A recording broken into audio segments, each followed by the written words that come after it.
sería el punto de referencia porque el cervix está ubicado casi siempre encima de este reborde, o si no está encima, está acá o acá, alguno de los dos lados. Pero si yo hago esto, este movimiento con mi mano, estoy teniendo o tengo que ver ese reborde púbico, ¿sí? Tengo que sentirlo con esta parte de mi mano, con esto. ¿Okay? Esos son los dos, diría yo, principales puntos de referencia a nivel óseo: la cavidad como tal y el reborde púbico. Aparecen la espina ilíaca y los agujeros obturador y ciático menor, pero esos a la palpación son difíciles de trabajar, pero por eso les digo, punto de referencia inicial, el reborde púbico. Si no están sintiendo las paredes de la pelvis, saben que están muy adelante o muy atrás, no, porque siempre lo bajo, sí, muy atrás, no han entrado la mano bien. Acá estoy moviendo y no estoy sintiendo nada.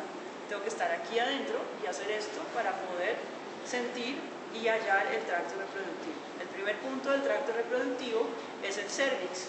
Anatómicamente, recordamos la semana pasada cuáles eran las particularidades del cervix, ¿cierto? ¿Me recuerdan? ¿Qué tenía de especial en el botín? Los anillos, ¿cierto? La estructura, de que era cartilaginosa, que ahorita los vamos a hacer esa identificación, ese reconocimiento para que ustedes se familiaricen más. Bueno, siguiendo entonces, teniendo esos puntos de referencia, vamos a seguir ya con el cervix como tal. Ese cervix, como acabamos de hablar, es una estructura cilíndrica, firme, con 3 anillos, ¿cierto?, que se encuentra en la línea media del piso pélvico. O sea, línea media está compatible con el reborde púbico. Por eso esta primera, ¿cómo se dice?, accidente óseo, es el primer paso o la primera cosa que ustedes tienen que sentir para poder ubicar el cervix, ¿ok? Entonces, una vez determinada la situación del cervix o sabiendo dónde está, yo tengo que tener en cuenta 3 cosas que pueden cambiar el cervix, que son el tamaño, la forma y la posición. El tamaño del cervix, entonces ponemos acá, cervix cambia con tamaño, forma y posición. ¿Sí? El tamaño, ¿por qué cambia? El tamaño, o ¿qué sería lo normal?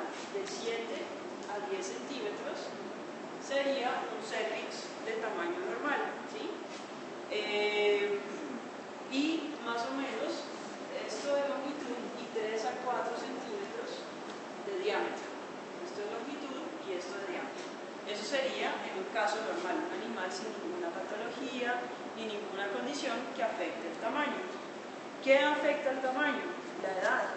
Los animales entre más viejos, el cervix va a ser más grueso, sobre todo el diámetro es el que aumenta, no la longitud, sino el diámetro. Y sobre todo el del último anillo, el anillo caudal o el primer anillo de caudal craneal, o como lo quieran llamar, pero el primer anillo cervical o el anillo caudal, como lo quieran ubicar, es el que aumenta más en diámetro en animales viejos, ¿sí?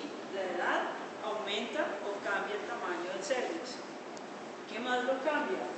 La etapa del ciclo estral. ¿Cuáles son las etapas del ciclo estral? Folicular. Las dos grandes. Folicular Y lúteo. Entonces, si es bajo efecto de estrógeno, estará mucho más recogido, puede disminuir el tamaño porque está tónico, ahí está bajo el efecto del estradiol.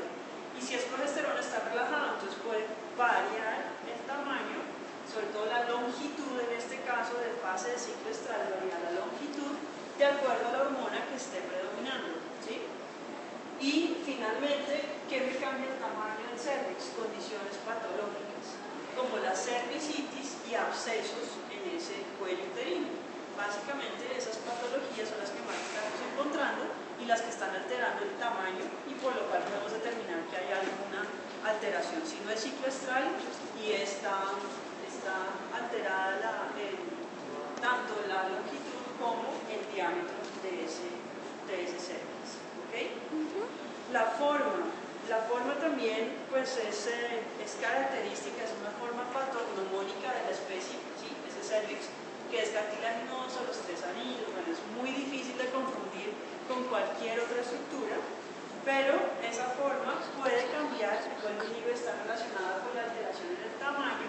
En el primer anillo cervical es el diámetro que se aumenta y muy relacionado nuevamente sobre todo con la edad de los animales más viejos aumentan ese diámetro y cambia la forma del cervix, no solo el tamaño sino la forma, sería lo que estaríamos trabajando ahí. Nuevamente jugamos acá con la cervicitis y con abscesos, hablando del cambio en la forma de ese cuello uterino. ¿Okay? Entonces, sobre todo en el primer anillo que está grueso.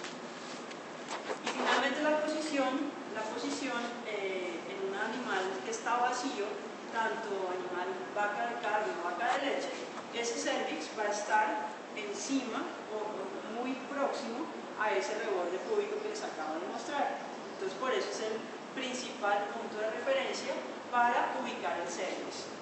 Ya lo que como saben, el ligamento ancho le da soporte a la mayor, pues el mesometrio, hablando de una parte del ligamento ancho, le da soporte al cervix y al útero también. Entonces el cervix, ese ligamento ancho, permite un gran movimiento, ¿cierto?, de ese cervix, y vamos a verlo ahora que estemos hablando de la retracción, técnica de retracción de cervix. ¿Qué me hace? Como ese ligamento ancho me permite la movilidad, y lo voy a mostrar ahora, puedo hacer este movimiento con el cervix gracias al ligamento ancho, específicamente el mesometrio. Yo hablo de retracción positiva o negativa del cervix.